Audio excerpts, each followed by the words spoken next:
nakadaot sa sa bagyo ni Landa. Ang ambay, naguba, ang itapakan po sa bawod. Kaya dako mang dagat. Katapos iti bagyo, ay nakita ko amon nga bagay, waong kita, kung bakit ay imaw. Tanan namong gamit, tanan ubos kita. Hindi naman masayran kung ano among operasyon pagkasayad namon iyang wow ta among bagay. Ano kami mag-umpisa ito man? Yung mga maintok pa akong mga unga. Akala ko nga yun yung end of our life. Kasi wala kaming magkita, lahat, kahit dito sa mga area, talagang madilim siya, mahangin, at may tunog pa yung hangin. Talagang hurricane yung dating niya. Paggawas ko na among balay, bagan may nakitang ko na nga, damo na an patay, damage na good an, bisan aragian, damage na. Feeling ko talaga, diri na talaga makakabangon.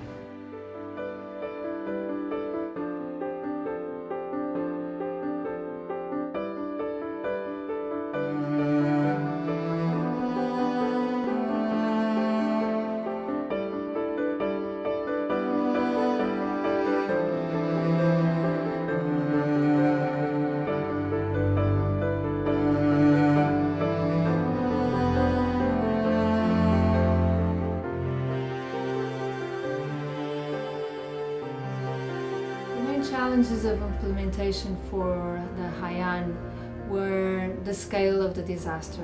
This was a very large disaster that affected different islands and across the country, and so it was very vast, not only in terms of number of affected population, but geographically as well.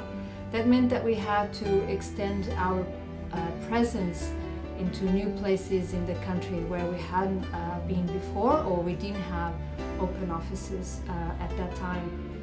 And then we had opened 5 new offices, one in Giwan, and Tacloban, Ormoc, Cebu, and Rojas. The idea was to be present in the affected areas to reach for the affected population and therefore provide the required assistance. Right after Yolanda, the main priority was to provide life-saving shelter to the families that were affected. What we did and what we usually do in this sort of disaster is to provide tents or plastic sheeting that enable people to protect themselves from the elements and provide privacy to their families. At the same time, we've distributed the non-food items, which is kitchen sets, hygiene kits, because it's very often that when families are affected by a disaster, they lose all their belongings and they have to run away from home, and they don't have those key facilities or aspects to go on with their lives. When I came into IOM, what they said was we need to reach out more to people who were actually hard to reach. Yung mga lilim na lugar, yung challenging area na hindi talaga mapasok-pasok, pinupunta namin yung Bukirin para lang matugunan yung pangailangan ng mga tao. But before po yun nangyayari, we go po muna doon sa municipality to coordinate, at saka then pagkatapos ng municipality po, pumunta din kami doon sa mga barangays. Malaki ang naging involvement ng barangay in selecting the beneficiaries for the IOM Recovery Shelter Package. First, pumupunta kami sa barangay for coordination. Humihingi kami ng tulong, ng guidance para sa aming mga validators to validate house to house. Humihingi kami ng guidance sa mga barangay officials kasi sila yung mas nakakaalam, sila yung mas nakakakilala kung sino yung directly affected, yung mga directly affected population ng Typhoon Yolanda. Ang laki-laki ng involvement ng barangay officials sa pag-select ng beneficiaries. We started gathering the victims of Yolanda, and we started giving out to them some trainings. This is what we call shelter disaster risk reduction. And the idea is to enable people to build safer and train them, and so that they train their community members and further cascade the trainings to the rest of their communities, and in this way have a broader reach out for everybody that needs how to build safer. Intulo sa amon nga bantingan namon, putingon, ti nakikita namon nga pinuting, may banting, yung mga krus duwin dito sa babaw, puro ginbansang kaya mayo. Training nga ginta at IOM, yung minatunan man ako sa pagbutang i-brace, sa pundasyon, sa pagbutang umbrella nails. Proud jud ko nga naapil ko kay siyempre talagsaon lagi nang yung nana nga babae nga mo panday anak kay labi na karon sige bagyo nya may gyud ang babae makabaw mo panday kay galitan dili magsalig sa bana kung wa ang bana niya dili na sad magsuhol og manang upanday nana at least nakahibaw na ko karon. Yeah, thank you kay sa inyo. Shelter is a process that will enable self-sufficiency. The idea is to provide the life-saving shelter that enables people to be protected and then start building upon that into phases that will enable families to have a more secure and more durable solution as to shelter. Trained them, we oriented them with the application of our DRR. Then, but we were forced to import also some good workers from Mindanao, from our Pablo intervention. Then that infects them, meaning in terms of working attitude. So the locals now build our shelters as the same speed as the Mindanao imported workers. In fact, here in D1 Hub, we have groups that can build our shelters in 3 days, which is quite a feat. By having an activity like the Cash for Work in the construction of shelters enables people to have activities with the income generation, and with that money they can buy the other basic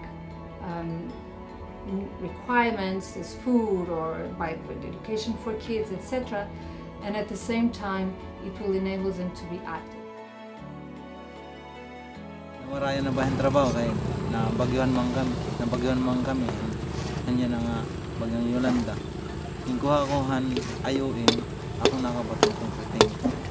Adi malawad ayuda malawad lagi pantrabaho itong temporary center. Kung nakakapalit-palit di kami partihin. Kuha nila akong pamilya, sabon, mga bayad liwat tayo eskulahan.